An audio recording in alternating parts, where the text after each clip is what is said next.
Hello friends. वाक्य वाक्य वाक्य विषय के बारे में हमने पता किए थे। अब पढ़ेंगे वाक्य विग्रह। जैसे नाम से ही पता चल रहा, वाक्य विग्रह यानी विग्रह मतलब अलग करना, वाक्य को अलग करना वाक्य विग्रह कहलाता है। सामान्य रूप से अगर समझा जाए तो वाक्य विग्रह वह है जिससे वाक्य के अलग अलग प्रक्रिया द्वारा अलग किया जाए, उसे क्या कहते हैं? वाक्य विग्रह। तो वाक्य विग्रह वाक्य के विभिन्न अंगों को अलग अलग किए जाने की प्रक्रिया को वाक्य विग्रह कहते हैं। वाक्य विग्रह क्या है? वाक्य के विभिन्न अंग को अलग अलग किए जाने की प्रक्रिया वाक्य विग्रह कहलाता है। जैसे नाम से हमें पता चल रहा है वाक्य विग्रह, कोई भी एक वाक्य लेंगे, उसको अलग करने की जो भी प्रक्रिया होगी उसे क्या कहेंगे? वाक्य विग्रह। जैसे वाक्य का विभाजन करना, वाक्य का विश्लेषण करना, यह भी कहा जाता है। वाक्य का विग्रह करने पर एक उद्देश्य और एक विधेय बनता है। वाक्य को जब हम अलग करेंगे, उसे विग्रह करेंगे, उसे तोड़ेंगे, उसे अलग करेंगे, उससे एक उद्देश्य वाक्य और एक विधेय वाक्य बनता है। अब इस संयुक्त वाक्य माने उद्देश्य वाक्य और विधेय वाक्य संयुक्त वाक्य के योजक को हटाने पर यानी दो सरल वाक्य बनते हैं। मिश्र वाक्य में से यह हटाने पर दो अपूर्ण उपवाक्य बनते हैं। तो हमें समझना है सरल वाक्य किसे कहेंगे न, उसमें एक उद्देश्य वाक्य और एक विधेय वाक्य रहेगा। सरल वाक्य किसे कहेंगे? जिसमें एक उद्देश्य वाक्य और एक विधेय वाक्य। उद्देश्य वाक्य जिसके उद्देश्य से कहा जाए, जैसे सीता गाना गाती है। गाना गाती है, ये क्या हुआ? विधेय वाक्य। और किसका उद्देश्य से कहा जा रहा है? सीता का। तो उद्देश्य वाक्य क्या हुआ? सीता। तो जैसे हमें समझ में आया, गाय हरी घास खाती है। हरी घास क्या हुआ? विधेय वाक्य। और उद्देश्य वाक्य क्या हुआ? गाय। तो गाय के उद्देश्य से बोला गया।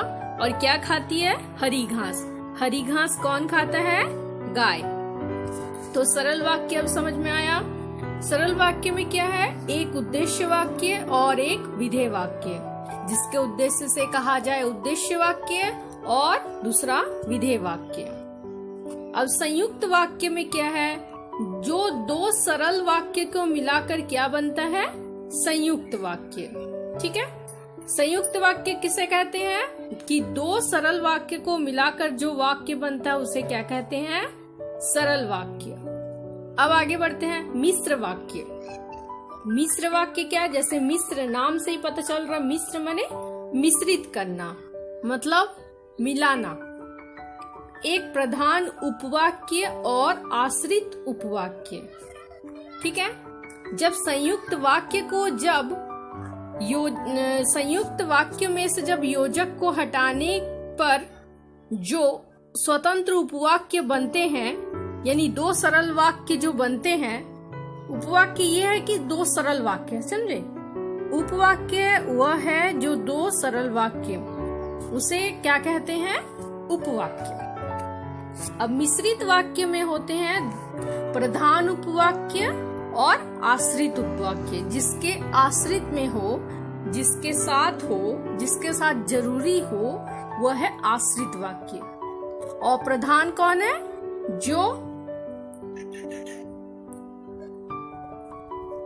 जो प्रधान कौन है? प्रधान में जैसे जो मेन हो, जो जिसके उद्देश्य से ही बोला जा रहा हो, ठीक है, वो प्रधान उपवाक्य है। जैसे सरल वाक्य से संयुक्त वाक्य में हम कैसे परिवर्तन करेंगे?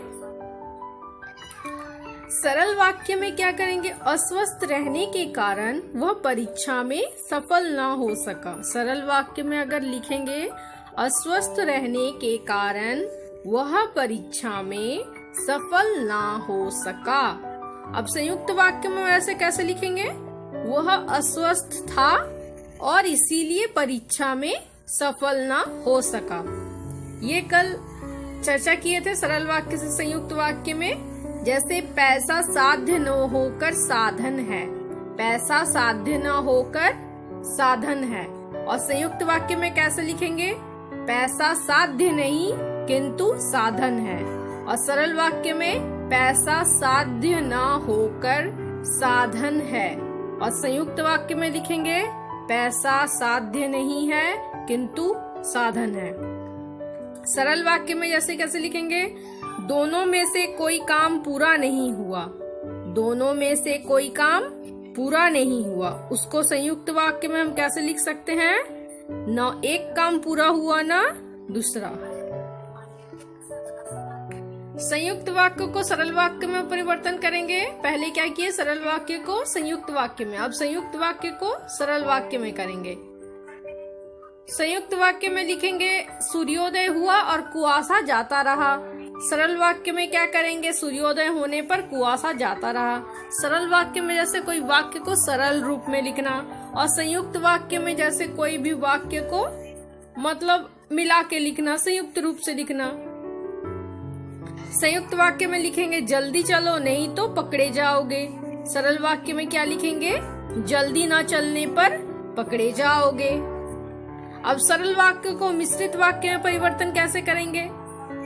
अच्छे लड़के परिश्रमी होते हैं, तो मिश्र वाक्य में हम लोग कैसे लिखेंगे? सरल वाक्य में अगर लिखेंगे अच्छे लड़के परिश्रमी होते हैं, तो मिश्रित वाक्य में लिखेंगे जो लड़के अच्छे होते हैं वे परिश्रमी होते हैं, जो लड़के अच्छे होते हैं वो परिश्रमी होते हैं। लड़के ने अपना दोष मान लिया सरल वाक्य में।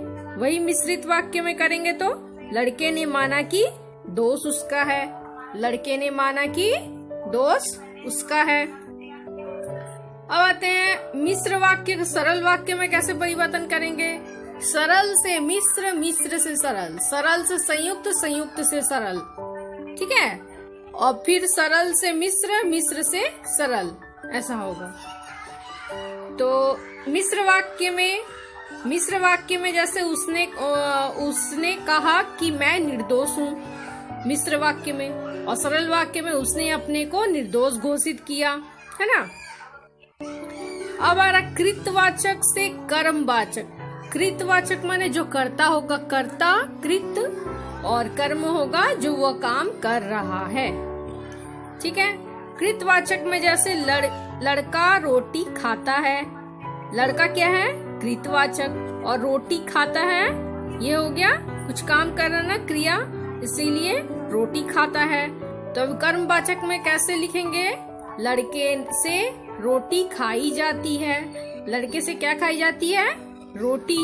लड़के से रोटी खाई जाती है। कृतवाचक में लिखेंगे तुम व्याकरण पढ़ाते हो, तुम व्याकरण पढ़ाते हो।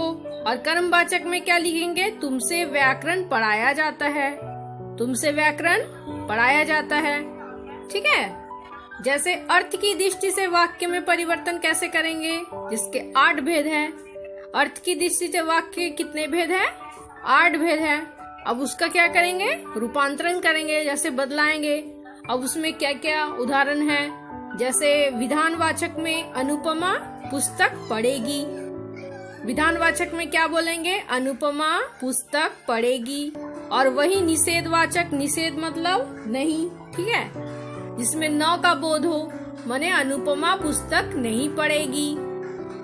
विधानवाचक में हुआ अनुपमा पुस्तक पढ़ेगी, और निषेधात्मक में हुआ अनुपमा पुस्तक नहीं पढ़ेगी। प्रश्नवाचक में पूछ रहा है, प्रश्न पूछ रहा, क्या अनुपमा पुस्तक पढ़ेगी? क्या अनुपमा पुस्तक पढ़ेगी? और वही विस्मयवाचक में क्या होगा? अरे, ओह, ऐसा आएगा, ठीक है। तो अरे अनुपमा पुस्तक पढ़ेगी, अरे अनुपमा पुस्तक पढ़ेगी। आज्ञावाचक में कैसे करेंगे? अनुपमा पुस्तक पढ़ो, अनुपमा पुस्तक पढ़ो। वही इच्छावाचक में क्या करेंगे? जो अपना इच्छा से हो रहा है, अनुपमा पुस्तक पढ़ती होगी, अनुपमा पुस्तक पढ़ती होगी। संकेतवाचक में क्या होगा? मैं संकेत कर रहा, अनुपमा पुस्तक पढ़े तो, पूछना अनुपमा पुस्तक पढ़े तो जैसे हम फिर से कोई और उदाहरण देते हैं। गाय घास खाएगी, गाय घास खाएगी। निषेधात्मक में गाय घास नहीं खाएगी। प्रश्नवाचक में क्या गाय घास खाएगी? विस्मयवाचक में अरे गाय घास खाएगी। आज्ञावाचक में गाय को घास खाने दो। ठीक है। इच्छावाचक में गाय घास खाती होगी। अब संकेतवाचक में क्या करेंगे? गाय घास खाए तो। ठीक है। उसी प्रकार से ये क्या हुआ? अर्थ की दृष्टि से वाक्य में परिवर्तन, और अर्थ की दृष्टि से वाक्य में परिवर्तन हुआ। वाक्य कितने भेद हुआ? 8 भेद। और उसके रूपांतरण हो सकते जैसे वाक्य का उदाहरण, एक विधानवाचक, दूसरा निषेधात्मक, निषेधवाचक, तीसरा प्रश्नवाचक, चौथा विस्मयवाचक, पांचवा आज्ञावाचक, छठा इच्छावाचक और सातवां संकेतवाचक। विधानवाचक, निषेधवाचक, प्रश्नवाचक, विस्मयवाचक, आज्ञावाचक, इच्छावाचक और संकेतवाचक। अब वाक्य की जब रचना करेंगे ना तो उसमें कुछ नियम है। जैसे हमें कुछ नियम का पालन करना होता है, उसी प्रकार वाक्य का रचना करने पर कुछ सामान्य नियम है। उस सामान्य नियम के बिना वो वाक्य रचना पूरा नहीं होता। ठीक है। जैसे वाक्य को कोई भी एक पद दूसरे से लिंग, वचन, पुरुष, काल आदि को संबंध करता है। जैसे खाएगा मतलब, ठीक है, खाता है मतलब आपका काल का बोध हो रहा। ठीक है। अब हो रहा लड़का खाना खा रहा है। ठीक है। लड़का खाना खा रहा है तो लड़का क्या हुआ? लिंग का भेद हुआ। और खा रहा है एक कर्म भी हुआ, और खा रहा है मतलब अभी रहा, माने अभी वर्तमान काल। ठीक है। माने काल का भी हुआ, जिसमें काल एक क्या क्या नियम है, जिसमें लिंग, काल, ठीक है, और वचन। कितना लड़का खा रहा? तो एक लड़का, वचन आया। ठीक है। पुरुष खाना, स्त्री खा रहा, पुरुष। ठीक है। ये सब संबंध का बोध हो, उसे क्या कहते हैं? इसी मेल को क्या कहते हैं? वाक्य का रचना। तब होगा वाक्य का रचना। लिंग, वचन, पुरुष और काल, इसी से ही यही सामान्य नियम से क्या बनता है? वाक्य का रचना। ठीक है। जब वाक्य में 2 पद एक ही लिंग, वचन, पुरुष, काल के नियम के हो तब वे आपस में मेल समानता रखने वाले कहे जाते हैं। अब आते हैं, जब सुंदर वाक्य का रचना करेंगे ना तो उसमें 3 चीज का प्रयोग होता है। एक क्रम का, दूसरा अन्वय का, पहला क्या का? क्रम का, दूसरा अन्वय का, तीसरा प्रयोग का। क्रम का प्रयोग होगा रचना के लिए, वाक्य की रचना के लिए कर्म का प्रयोग, अन्वय का प्रयोग और प्रयोग का प्रयोग। ठीक है। अब कर्म क्या है, अन्वय क्या है, प्रयोग क्या है? ठीक है। तो क्रम क्या है? किसी वाक्य को सार्थक शब्द में स्थानांतरण करने की क्रिया को एक स्थान से दूसरे स्थान पर ले आने की क्रिया को क्या कहते हैं? क्रम कहते हैं। जैसे मोहन ने भोजन किया तो कर्ता क्या हुआ? मोहन। कर्म क्या हुआ? भोजन। अंत में क्रिया क्या हुआ? किया। कौन किया?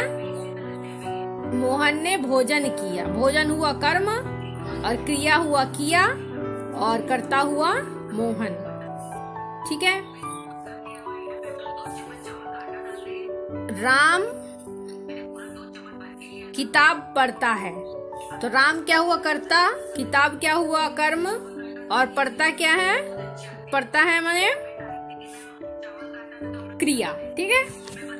अब आगे बढ़ते हैं। अब उसी में आएगा कर्ता कर्म, ठीक है। अब क्रम में क्या आएगा, कर्ता कर्म और क्रिया।